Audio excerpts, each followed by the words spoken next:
أعوذ بالله من الشيطان الرجيم بسم الله الرحمن الرحيم Al-Quran Juz 2. Surat Al-Baqarah. Ayat 142. Tafsirnya. Orang-orang yang bodoh, kurang akalnya, di antara manusia, yakni orang-orang Yahudi dan kaum musyrikin akan mengatakan, apakah yang memalingkan mereka, yakni Nabi Shallallahu Alaihi Wasallam dan kaum mukminin dari kiblat mereka yang mereka pakai selama ini, maksudnya yang mereka tuju di waktu sholat, yaitu Baitul Maqdis, menggunakan huruf sin, yang menunjukkan masa depan, merupakan pemberitaan tentang peristiwa goib. Katakanlah, milik Allah lah timur dan barat, maksudnya semua arah atau mata angin adalah milik Allah belaka, sehingga jika dia menyuruh kita menghadap ke arah mana saja, maka tak ada yang akan menentangnya, dia memberi petunjuk kepada orang yang dikehendakinya sesuai dengan petunjuknya ke jalan yang lurus, yakni agama Islam, termasuk dalam golongan itu ialah kamu sendiri dan sebagai buktinya ialah ayat berikut.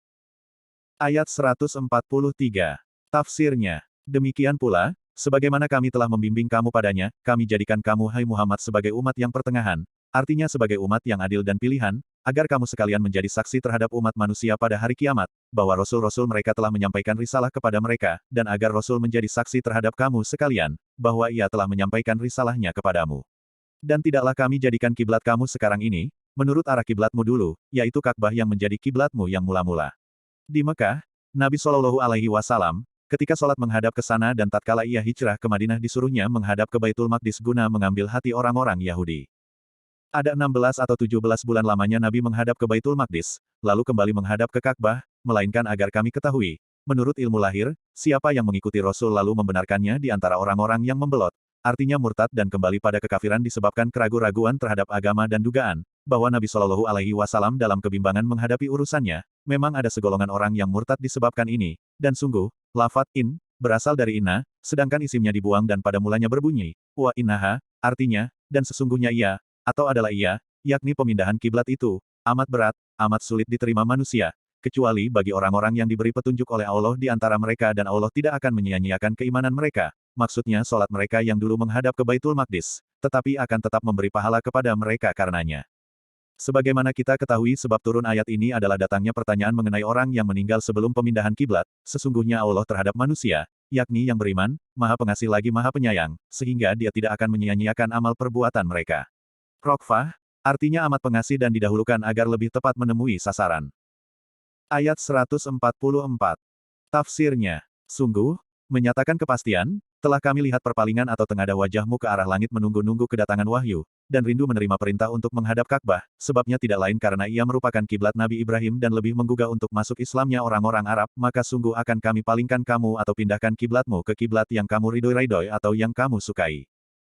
Maka palingkanlah mukamu, artinya menghadaplah di waktu sholat ke arah Masjidil Haram, yakni Ka'bah, dan di mana saja kamu berada, ditujukan kepada seluruh umat, palingkanlah mukamu dalam sholat ke arahnya, dan sesungguhnya orang-orang yang diberi Alkitab sama mengetahui bahwa itu, maksudnya pemindahan kiblat ke arah Ka'bah, benar dan tidak disangsikan lagi dari Tuhan mereka karena di dalam kitab-kitab suci mereka, dinyatakan bahwa di antara ciri-ciri Nabi Shallallahu Alaihi Wasallam ialah terjadinya pemindahan kiblat di masanya, dan Allah sekali-kali tidak lalai dari apa yang kamu kerjakan.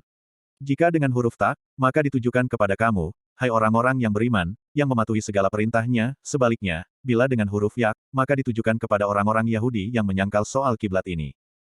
Ayat 145.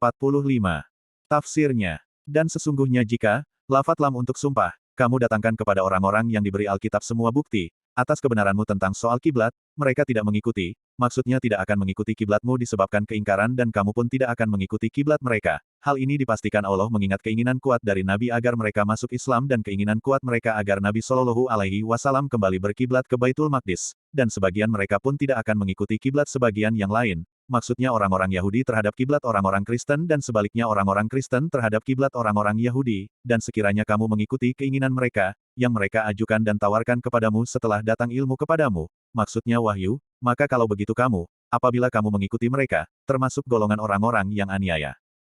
Ayat 146. Tafsirnya. Orang-orang yang kami beri Alkitab mengenalnya, Muhammad, sebagaimana mereka mengenal anak-anak mereka sendiri, karena disebutkan ciri-cirinya dalam kitab-kitab suci mereka. Kata Ibnu Salam, sesungguhnya ketika aku melihatnya, maka aku pun segera mengenalnya, sebagaimana aku mengenal putraku sendiri, bahkan lebih kuat lagi mengenal Muhammad. Dan sesungguhnya sebagian di antara mereka menyembunyikan kebenaran, maksudnya ciri-cirinya itu, padahal mereka mengetahui keadaanmu dan siapa kamu yang sebenarnya. Ayat 147. Tafsirnya. Kebenaran itu, betapapun dari Tuhanmu, maka janganlah kamu berada dalam keraguan-raguan atau kebimbangan, misalnya mengenai soal kiblat ini. Susunan kata seperti itu lebih kuat lagi daripada mengatakan, jangan kamu ragu. Ayat 148. Tafsirnya. Dan bagi masing-masing, maksudnya masing-masing umat, ada arah dan tujuan, maksudnya kiblat, tempat ia menghadapkan wajahnya di waktu sholatnya. Menurut suatu kiroat, bukan muwalliha, tetapi muwalloha, yang berarti majikan atau yang menguasainya, maka berlomba-lombalah berbuat kebaikan yakni segera menaati dan menerimanya. Di mana saja kamu berada, pastilah Allah akan mengumpulkan kamu semua, yakni di hari kiamat, lalu dibalasnya amal perbuatanmu. Sesungguhnya Allah Maha Kuasa atas segala sesuatu. Ayat 149. Tafsirnya. Dan dari mana saja kamu keluar untuk sesuatu perjalanan, maka palingkanlah wajahmu ke arah Masjidil Haram, dan sesungguhnya itu merupakan ketentuan yang hak dari Tuhanmu dan Allah tidak lalai terhadap apa yang kamu kerjakan. Dibaca dengan huruf ta dan ya. Ayat seperti ini telah kita temui dulu dan diulang-ulang untuk menyatakan persamaan hukum dalam perjalanan dan lain-lainnya. Ayat 150. Tafsirnya. Dan dari mana saja kamu berangkat, maka palingkanlah wajahmu ke arah Masjidil Haram. Dan di mana saja kamu berada, maka hadapkanlah mukamu ke arahnya, diulang-ulang untuk memperkuat agar tidak ada bagi manusia, baik Yahudi maupun orang musyrik, hujah atas kamu, maksudnya alasan agar kamu meninggalkan dan berpaling ke arah lainnya, yakni untuk menyangkal perdebatan mereka dengan kamu, misalnya kata orang-orang Yahudi, ia mengingkari agama kita tetapi ia mengikuti arah kiblat kita, dan kata orang-orang musyrik, ia mengaku mengikuti agama Ibrahim tetapi ia melanggar arah kiblatnya, kecuali orang-orang yang aniaya di antara mereka, disebabkan keingkaran. Mereka mengatakan bahwa perpalingan Muhammad ke Ka'bah itu sebabnya tidak lain hanyalah karena kecenderungannya pada agama nenek moyangnya. Istitsna, atau pengecualian, di sini adalah muttasil, atau berhubungan, dan maksudnya adalah tak ada omelan seorang pun kepadamu selain dari omelan mereka itu, maka janganlah kamu takut kepada mereka, maksudnya teramat khawatir disebabkan peralihan kiblat itu, tetapi takutlah kepadaku, yaitu dengan mengikuti segala perintahku, dan agar aku sempurnakan, atau dihubungkan, pada li'allai yakuna, nikmatku kepadamu, dengan menuntunmu pada pokok agamamu dan supaya kamu memperoleh petunjuk pada kebenaran.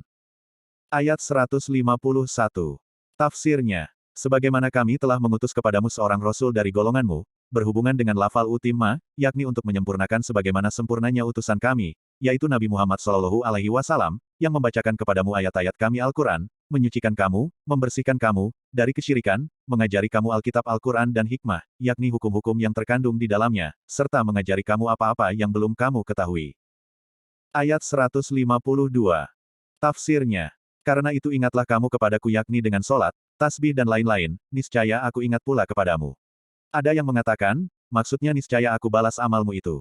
Dalam sebuah hadis qudsi diketengahkan firman Allah, barang siapa yang mengingatku dalam dirinya, niscaya aku akan ingat dia dalam diriku dan barang siapa mengingatku di hadapan halayak ramai, maka aku akan mengingatnya di hadapan halayak yang lebih baik. Dan bersyukurlah kepadaku atas nikmatku dengan jalan taat kepadaku, dan janganlah kamu mengingkariku dengan jalan berbuat maksiat dan durhaka kepadaku. Sadaqallahul azim.